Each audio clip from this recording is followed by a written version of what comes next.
Hello everyone, how are you doing? This is MD Tech here with another quick tutorial. In today's tutorial, I'm going to show you guys how to go about allowing apps access to your microphone on your Windows 11 computer. So certain applications may require access to your microphone. And in today's tutorial, I'm going to show you guys how to enable that. So we're going to go ahead and jump straight into it. And we're going to start by right-clicking on the Start button and select Settings.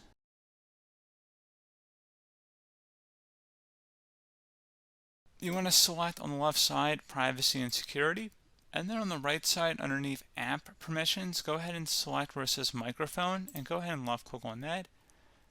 And now that we're in here, make sure the master control is turned on, and then you would go ahead and select whatever app needed access to your microphone, and that's pretty much it.